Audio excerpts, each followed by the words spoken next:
Olá para você que está conosco mais uma vez no canal de ES Hoje. A gente traz hoje o tema política e vamos falar de uma das casas políticas mais polêmicas nos últimos tempos, a Câmara de Vereadores de Vitória. E quem está aqui conosco é o presidente do Legislativo Municipal da capital, o vereador Leandro Piquet. Muito bem-vindo. Obrigado, Dani. Obrigado pela oportunidade. Obrigado a todos que nos assistem.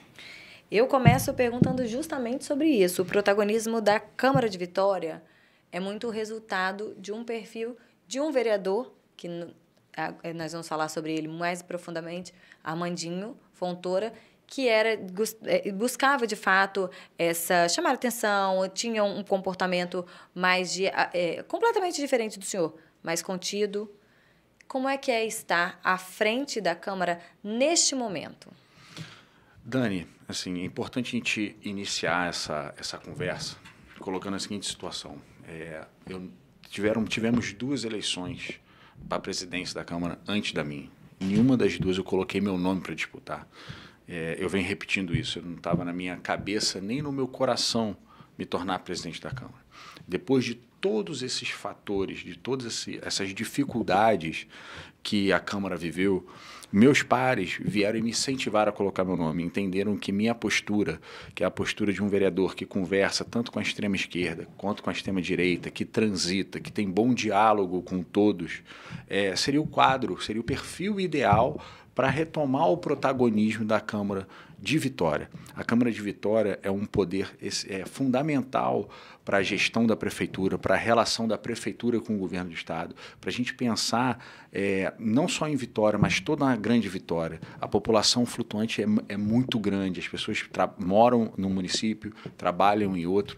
Então, assim, foi um consenso dos vereadores. Então, assim, meu perfil mais comedido, de muito diálogo, minha experiência vivida em momentos de crise, se você me permitir, eu faço um retrospecto aqui.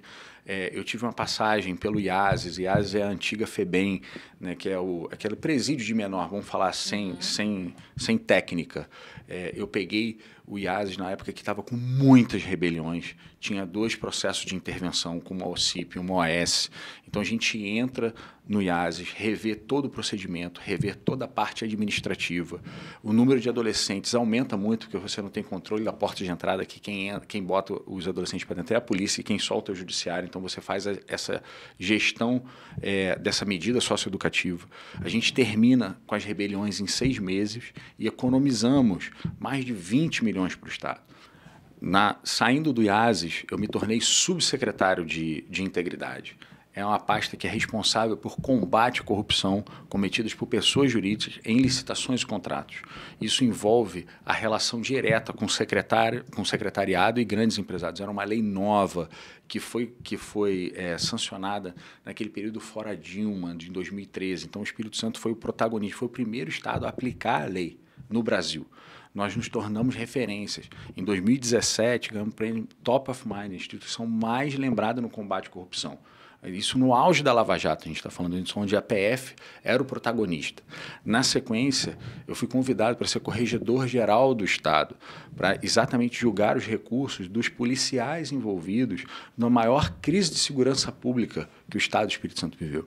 Então, assim, eu tenho muita vivência em períodos de crise. Isso, com certeza, influenciou no processo de eleição que aconteceu no dia 2. Hoje, completo 15 dias que a gente está à frente da Câmara. Vereador, só para contextualizar para quem está nos assistindo, na verdade isso está muito vivo ainda na memória dos capixabas. Em 15 de dezembro, por uma decisão, por uma operação do Supremo Tribunal Federal, alguns alvos foram no Espírito Santo. Temos 2 deputados estaduais usando a tornozeleira eletrônica, tivemos presos e, dentre eles, o vereador de Vitória, Armandinho Fontoura, que, no caso, o Armandinho, quando foi preso, ele já estava eleito presidente da Câmara de Vereadores de Vitória, uma eleição antecipada para o mês de agosto. Então, já vinha nesse processo de transição acontecendo para que ele pudesse assumir. E aí, no dia 1º de janeiro de 2023, quando, de fato, ele deveria assumir, por estar preso, ele já perde o mandato de presidente e, posteriormente, também está suspenso do mandato de vereador. E aí eu queria te perguntar novamente sobre essa sensação, porque não é só ocupar uma cadeira na vacância, é também ter que tomar medidas contra a esse vereador, ou seja, ele foi o senhor que teve que colocar em prática a decisão da Justiça de afastá-lo do mandato, foi o senhor que teve que tomar a decisão e chamar o suplente dele. E aí essa situação, esse clima, tem causado constrangimento para o senhor e para a casa? Dani, nenhum dos vereadores teve qualquer influência ou controle na prisão do Armando Fontoura. Foi um processo judicial que se iniciou com um processo de inteligência aqui no Estado do Espírito Santo, foi para o Supremo Tribunal Federal e saiu essa decisão. Na sequência, tem outras ações, muitas delas estão em segredo de justiça, então a gente é impedido até de evoluir um pouco na análise e no comentário, mas decisões judiciais não podem ser contestadas, existe um instrumento adequado para se contestar a decisão judicial, que são os recursos. Isso cabe ao vereador Armandinho. A gente está lá para colocar em prática as ordens judiciais. Nós precisamos servir de pontes, Nani. O Poder Legislativo Municipal ele deve servir de ponte. Ponte para o Judiciário, ponte para o Ministério Público, ponte para o Poder Executivo Municipal, ponte para o Poder Executivo Estadual. Tudo que for melhor para a cidade, a Câmara deve servir. E essa foi uma das condições de eu ter assumido a presidência da Câmara. Eu coloquei isso para os meus pares. Eu falei, olha, eu preciso servir de ponte para Vitória retomar o protagonismo positivo. E mudar todos, de fato, virar essa página. Exatamente. E todos de fato apoiaram. Porque a gente tem, simultaneamente, se não me falha a memória, a decisão que cassou o vereador Gilvan por infidelidade partidária ocorreu no mesmo dia onde houve a busca e apreensão e a posterior prisão do vereador Armando. Então, nós temos que focar no trabalho. A gente assume, temos 15 dias, foi um período assim, que a gente não sabia se ia ter eleição ou não, porque ele poderia conseguir um mandado de segurança, poderia conseguir um habeas corpus. Então, houve preparo anterior para que nós, de vida e de profissão, para que a gente conseguisse assumir o cargo.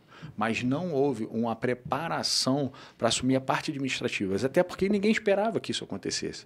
Então a gente vai eleito, senta na cadeira, estamos com muita ajuda dos vereadores, é bom que se coloque isso, os vereadores estão sendo muito parceiros, estão dando o tempo necessário para eu dominar o assunto, para eu formar a minha equipe e a gente conseguir fazer um trabalho maravilhoso para a Vitória. Daqui a pouco a gente vai voltar a falar sobre o Leandro Piquet na presidência, mas vamos falar agora, vereador, das suas bandeiras, né? O senhor assumiu, é o seu primeiro cargo eletivo, embora o senhor já tenha essa experiência no serviço público, mas a eleição foi a primeira em que o senhor venceu.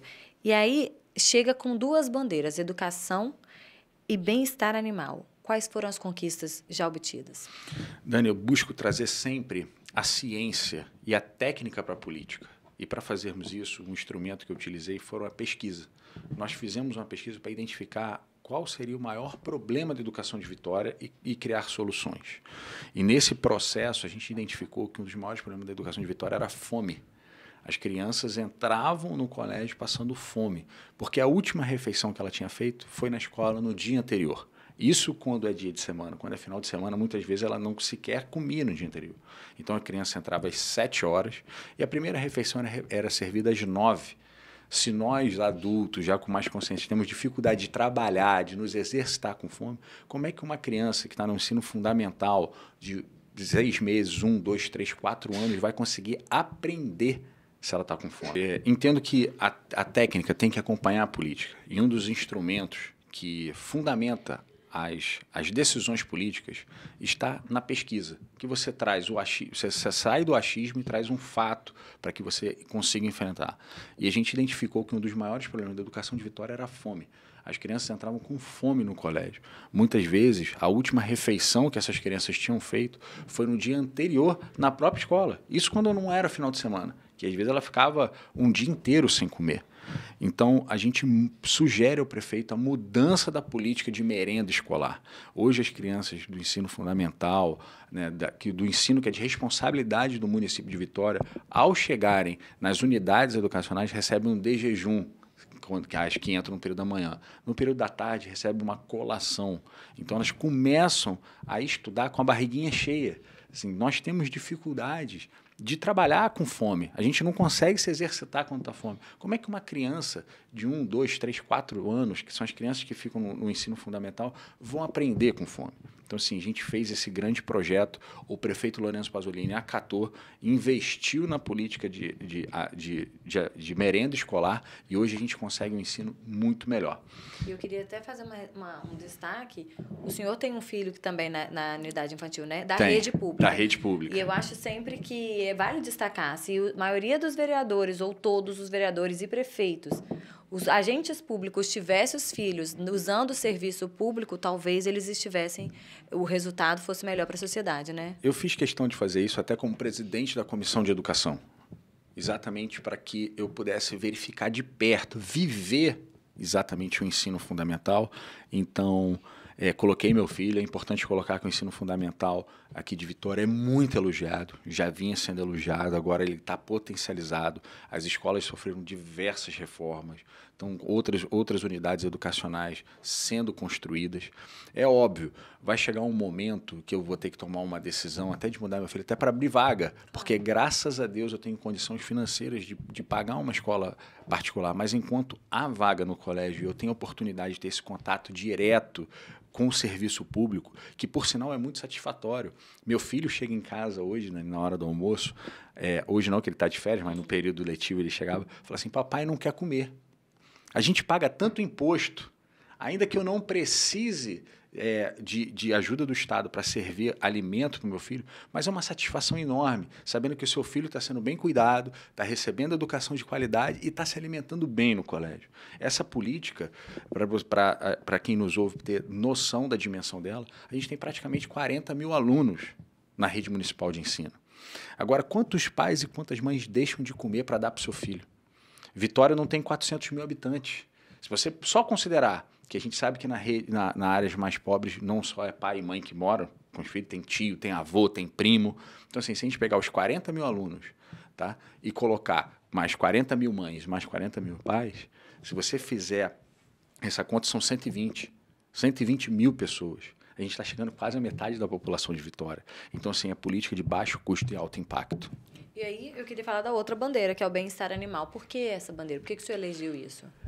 Essa é uma história assim, muito interessante. Na campanha, eu fui fazendo muitas reuniões, conversando com as pessoas para a gente entender os problemas. E uma militante da área fez o seguinte questionamento, falou assim, Piquet, você já percebeu que no seu bairro, que eu sou da Praia do Canto, não tem cachorro de rua? Aí eu comecei a observar, falei, pô, caramba, é verdade. Não tem cachorro de rua aqui. E aquilo ali me intrigou. Aí eu falei para ela, pô, preciso tomar um café com essa moça de novo. Tem que entender esse negócio aí. Aí chamei ela e falei assim, cara, mas por que aqui não tem cachorro de rua? E se você vai para outros bairros e tem cachorro de rua? Ela falou assim, porque aqui tem gente que pega esses cachorros, castram e botam para adoção. Agora você faz o seguinte, olha quantas pessoas que você conhece tem cachorro que foi adotado. Isso, aquilo ali foi uma constatação. Aí depois eu falei, agora tem que tomar um café com ela de novo. Cada vez que eu vou conversar com essa moça, ela me traz uma informação que é surpreendente. Então, assim, aí na sequência, eu fui perguntar para ela, cara, quem são essas pessoas que estão ajudando os animais? Ela falou, são todos voluntários. Pô, mas não recebe dinheiro de ninguém? Não tem ajuda do Estado, não tem nada? Ela falou, não tem. Eu falei, pô, então vou ajudar essa turma. Essa turma é uma turma que está fazendo um trabalho bacana, um trabalho voluntário. A gente precisa pegar essas boas ideias, a gente precisa inventar a roda. Vamos pegar o que está bom e vamos melhorar, vamos potencializar. E a gente começou a fazer esses processos de auxílio. Criamos uma relação que é com a ONG Pramia, que é uma ONG que cata tampinhas de garrafas PET, vende e com o valor dessas tampinhas ela promove as castrações e doações de animais. Então, assim, você melhora o meio ambiente, que você tira esse plástico que demora milênios para se decompor e você ajuda a pauta animal também. Então, assim, tudo que for bom a gente tenta potencializar ao máximo. No ano passado, no finalzinho do ano passado, o senhor revelou uma doença no olho direito. O senhor pode falar um pouquinho dessa doença, como é que é o tratamento e como foi que o senhor descobriu? Eu descobri no meio da minha campanha para deputado estadual, faltando uns 3 meses para as eleições, eu tinha como se fosse um carcinoma, né? Uma pelezinha que cresce no olho, nessa parte branca, e estava evoluindo um pouco para a córnea. Fui no médico. Começou a coçar? Como é que foi? Fica uma irritação, como se fosse uma areia. Hoje eu estou de óculos, mas eu usava lente, eu tinha dificuldade de colocar lente, o olho não aceitava bem a lente. E eu fui conversar com o oftalmo, ele falou, olha, isso é carcinoma, a probabilidade de ser... É como se fosse um câncer de pele, mas no olho. E precisa ser visto. Só que eu estava no meio de uma campanha, tinha compromissos, eu precisava cumprir esse papel. Então não falei nada para ninguém, não falei nada para a esposa, não falei nada para quem estava comigo. A gente venceu essa etapa da campanha e a partir das eleições, logo em seguida de outubro, eu comecei a aprofundar esse tratamento. Então é um tratamento que eu tive dificuldade de encontrar no Espírito Santo, tive que mandar vir de São Paulo, tanto os testes quanto a medicação. É uma medicação quimioterápica, é uma quimioterapia local, você vai pingando colírio 4 vezes ao dia, então de 8 a 8 horas você pinga o colírio, e assim, não é fácil, ele tem que ficar na geladeira, aí você pinga o colírio, deita, fica com o olho fechado, depois você tem que fazer uma higiene, porque é muito forte e provoca feridas mesmo na parte de fora do olho. Então, assim, você interrompe um pouco a sua rotina, prejudica demais o sono, você perde um pouco da visão periférica, você deixa de enxergar por completo, você reduz um pouco a visão. Nesse momento você tem algumas preocupações, né? Você, será que eu vou ficar cego? Será que eu vou ter redução de globo? Será que eu vou me aposentar tão jovem na polícia? Eu tenho uma profissão, assim, eu não sou político profissional, eu estou vindo na política com um processo de auxílio, de servir mesmo, como servidor no sentido estrito da palavra. Como é que vai ser meu futuro? Será que só está no olho? Então, assim, a gente fez alguns questionamentos. Graças a Deus, superamos toda a parte do tratamento quimioterápico. Há alguns efeitos colaterais, tanto no período da quimioterapia quanto pós a aplicação do medicamento. Você fica como ele é muito forte, ele causa muitas lesões na órbita ocular. Isso gera um processo inflamatório e, junto com ela, secreção. Então, eu ficava lacrimejando muito.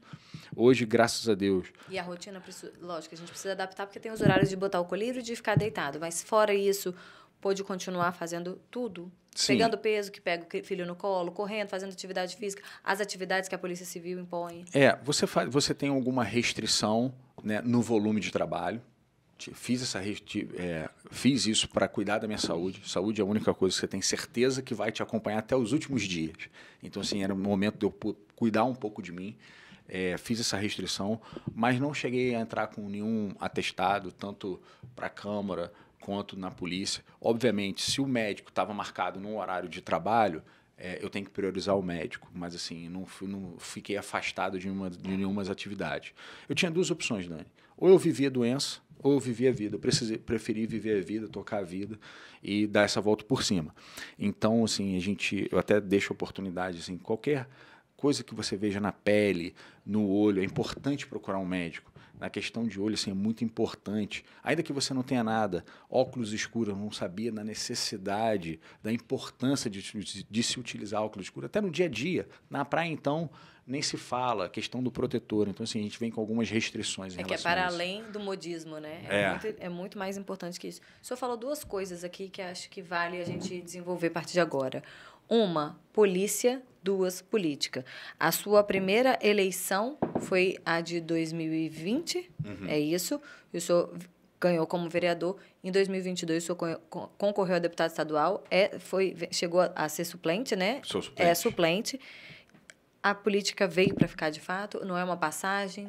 Dani, assim, é muito interessante. Eu não esperava que isso fosse ocorrer comigo, mas eu conheci tanta gente boa na política.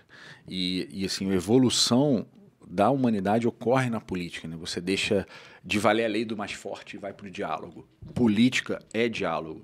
Então, assim, eu estou adorando fazer política, eu estou adorando. Mas uma coisa que é importante pontuar, eu tenho uma profissão, além da política. Eu sou delegado de polícia. Eu sou muito grato a Deus de ter conquistado o meu sonho profissional aos 30 anos de idade, quando eu passei para o concurso de delegado de Polícia Civil. Passei aqui no Espírito Santo, passei em Minas e escolhi o Espírito Santo para ficar. Então, assim, eu sou muito realizado profissionalmente. Mas eu vejo que na política eu posso ajudar muito mais pessoas do que delegado. Ao mesmo tempo, eu gosto muito da minha atividade profissional. Enquanto for possível eu conseguir esse equilíbrio e manter as duas atividades, eu vou manter. E como é que é mantida essa rotina das duas atividades? Sacrificando muita vida pessoal e familiar. Porque você tem uma jornada dupla. Hoje, meu regime é de plantão. Então, eu viro noite, eu trabalho sábado, eu trabalho domingo, eu tenho as sessões. Então, assim, é nessa forma que a gente vai conduzindo. Enquanto a gente tiver energia, tiver gás, vamos manter isso na máxima. Quando sentirmos que algum momento alguma atividade vai atrapalhar a outra, a gente vai se programar. Porque o senhor tem a opção de pedir licença. Posso pedir a licença para política para atividade parlamentar. Mas foi como eu falei, assim, eu quero me aposentar como delegado. Assim, eu não vou me aposentar como político, eu vou me aposentar como delegado. Eu posso fazer política a vida inteira. A gente faz política todos os dias, fazemos política dentro de casa, fazemos política na rua, com os amigos. Mas, assim, minha profissão é delegado de polícia. É importante que isso fique registrado. Agora a gente vai voltar a falar sobre a sua eleição a presidente da Câmara de Vereadores. A chapa não foi uma chapa que o senhor construiu. A chapa foi construída pelo vereador Armandinho naquele momento na eleição antecipada. Aí o senhor assumiu uma cadeira que foi, na verdade, uma substituição. Eu vou dizer assim, para ficar no mais popular. Não tendo construído essa chapa, o senhor se sente ainda um líder desse grupo e de todos os demais? Sim, até porque os vereadores que integram a mesa diretora manifestaram apoio.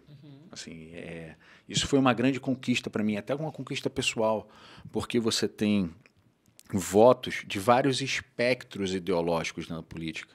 E, assim, Sim, tirando... o senhor foi eleito unanimamente. Assim, o Davi Ismael se absteve, que é o antigo presidente, e a vereadora Camila Valadão voltou não, mas ela assim, fez uma fala bacana após. Ela disse que, na verdade, foi uma decisão de quem já estava saindo do poder. Então, ela já não ia ser mais presidida pelo senhor também, né? E assim, como o espectro dela ideológico e partidário é muito diferente, ela teve que tomar uma posição partidária. Ela não poderia votar em alguém que fosse do partido do prefeito. Mas em termos de relação e assim, ela externou isso da minha capacidade de liderar a Câmara, tanto no aspecto político quanto no aspecto administrativo. Nós respeitamos a decisão, gostaríamos muito de ter tido o voto dela, como tivemos da vereadora Carla, mas assim, compreendemos a posição dela. Queria falar agora de independência, porque o vereador Leandro Piquet é do Republicanos, o mesmo partido do prefeito Lourenço Pasolini. Há quem diga que o senhor foi estimulado até por Lourenço Pasolini a concorrer a vereador. Eu queria saber como é que fica essa relação de independência entre os poderes legislativo e executivo no município de Vitória. Dani, a Constituição é muito clara. Ela fala que os poderes são independentes. Tá? O prefeito não influenciou na decisão, ele respeitou muito o poder legislativo municipal. E que, assim, muitos chefes do executivo não fazem isso. Então, isso foi um sinal muito positivo. Foi assim, os vereadores que decidiram quem seria o presidente da Câmara. E a Constituição fala que os poderes são independentes, mas também são harmônicos. E aqui não posso deixar de trazer um dos meus maiores projetos, que é exatamente da política de merenda escolar. Quando a gente identifica um problema na prefeitura, a gente oferece para o prefeito. O prefeito acolhe isso porque ele entende ser bom. Se o prefeito encaminhar algum projeto que seja bom para a cidade, nós vamos defender esse projeto. Isso é harmonia, não significa subserviência. Só porque eu apresentei um projeto para o prefeito colocar e ele acatou o projeto e implementou, significa que ele está sendo subserviente a um vereador? Não é isso. Ele está fazendo bem para a cidade. E é dessa forma que a gente vai exportar tudo que for bom para a cidade, não importa de onde venha, da sociedade civil organizada, do governo estadual, do governo federal, do poder executivo municipal, a gente vai acatar, vai abraçar. A cidade está em primeiro lugar e nós realizamos um pacto, um pacto pela cidade de Vitória, pelo bem da cidade de Vitória. Então, isso está muito bem colocado e construído. Já que o senhor falou do governo do Estado, né, o governo Casagrande e o prefeito Lourenço Pasolini não tem uma boa relação, não diria, não tem nenhuma relação, se eu posso dizer assim. Qual é a sua posição diante do governo Renato Casagrande? Existem relações institucionais entre os poderes. Essa relação ela deve ser fomentada. Então, tudo que puder ser construído em favor de Vitória, isso vai ser levado à frente. Foi o que eu coloquei logo no início. Eu quero ser a ponte. Eu quero ser a ponte entre os poderes, eu quero ser a ponte entre as pessoas. Se as pessoas quiserem cruzar ou não a ponte, aí eu não tenho controle nem influência. Mas eu vou estar lá pronto a receber todo mundo e ser o caminho para que todo mundo trilhe e encurte esse longo trajeto que às vezes poderiam percorrer. E nesse papel de ponte, foi isso que o senhor quis mostrar quando, assim que assumiu a presidência da Câmara de Vereadores de Vitória, recebendo agentes políticos, quadros do governo, como o secretário de Justiça, André Garcia? Eu recebi o André Garcia, recebi o Marcos Del Maestro, recebi o Coronel Ramalho. Assim, é muito importante a gente colocar também, Dani, assim, o governador é meu chefe na Polícia Civil. Entendeu? Então, assim, eu tenho uma relação direta com ele, até profissional. Isso, assim, não tem como se cortar, não tem como ser cortado. E como um chefe de poder, eu tenho que me portar como um chefe de poder.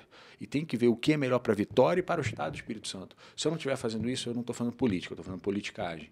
Aí é diferente. Então, vou receber todo mundo, vou dialogar com todo mundo, vou buscar ideias, vou buscar conselhos para que eu consiga ter a decisão mais adequada, mais correta, para que eu consiga errar menos. Já que eu falei do André Garcia, como ele é secretário de Justiça e o vereador afastado, Armandinho, está sob a tutela da Sejus, teve alguma conversa relacionada a ele?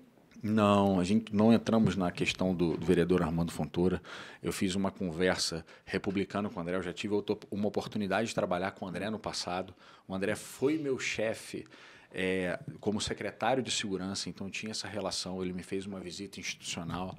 Estou tentando construir programas com ele, né, com a mão de obra de egressos do sistema, com a mão de obra de pessoas acauteladas no sistema, que isso favorece a reinserção dos presos, isso reduz o custeio da máquina. Então, assim, a gente tem que trabalhar com responsabilidade. Se a gente pode fazer isso com parceria, por que a gente não vai fazer? Como que o senhor acredita que será o próximo biênio, né? Aliás, esse biênio na Câmara de Vereadores? Acredita que os embates ferrenhos existirão? Olha, os embates existirão e eu acredito que eles até irão aumentar. A Câmara mudou bastante. Você tem o Gilvan, que sai e vai se tornar deputado federal. Você tem Camila, que se torna deputada estadual, e você tem Denim, que se tornou deputado estadual. Entra André Moreira, entra Vinícius Simões, e entra o Chico Rosquen no lugar do vereador Armandinho, e entra Leonardo Monjardim no lugar do Gilvan.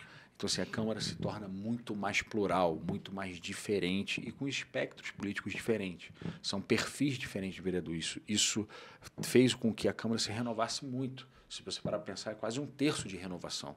E quem entra tem essa necessidade de mostrar trabalho, de trabalhar mais, entra com mais disposto, com mais vontade. Isso vai elevar muito o nível do debate na Câmara e eu estou lá para que esse debate seja promovido. O senhor, quando assumiu a presidência, no primeiro discurso, falou alguma coisa, eu não vou saber naturalmente repetir a frase, mas o senhor dizia assim que gostaria de que, sob a sua presidência, a imagem da Câmara de Vereadores de Vitória se tornasse outra frente à sociedade. Qual a imagem que o senhor avalia que hoje a sociedade tem da Câmara de Vereadores?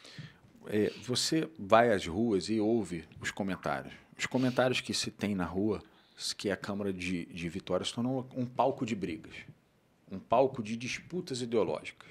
É importante a gente colocar e deixar isso muito claro, Dani, que eu não tenho dificuldade de falar para quem nos ouve. O papel do vereador ele está distante de algumas pautas, como aborto, discutir questões assim de Lula e Bolsonaro. A gente está lá para tratar a cidade. E, assim, a cidade tem problemas, a gente tem que se debruçar nos problemas da cidade. Nós somos pagos para isso. Eu não vou falar de legalização de arma, eu não tenho competência para falar isso. Não competência de conhecimento de matéria, mas competência para votar essa situação. Então, o que eu quero fazer é trazer os debates dos problemas da cidade para que a gente resolva. Você é cidadã e paga meu salário para que eu faça isso. Então, qualquer desvio desse tipo de conduta, eu não estou exercendo adequadamente a minha função. E já que o senhor também falou sobre o seu trabalho na transparência, né, no governo do Estado, quais são os gargalos do município de Vitória nessa questão? De transparência? Olha, eu posso falar da Câmara. O ex-presidente me pediu essa ajuda. Falou assim, Piquet, você tem essa expertise na área, me ajuda a evoluir no processo de transparência. E aqui a gente traz a boa notícia que a Câmara de Vitória é o órgão mais transparente do Estado. Pela avaliação do Tribunal de Contas, ganhamos o prêmio Diamante. Então, isso demonstra a transparência do órgão, a seriedade do trabalho do órgão. E eu consegui construir isso com o ex-presidente Davi Ismael. Então, assim, e vamos lutar muito para continuar com esse prêmio diamante, vamos dizer assim. Então, tudo que for para dar transparência, para levar integridade para o processo, a gente vai trabalhar. Em relação à Prefeitura de Vitória, o controlador é um auditor de carreira, é uma pessoa altamente qualificada, já fez cursos fora, se não me falha a memória, na Bulgária. Ele vem fazendo um processo de controle que vem um pouquinho antes da transparência, para que você dá publicidade, você tem que controlar os seus atos.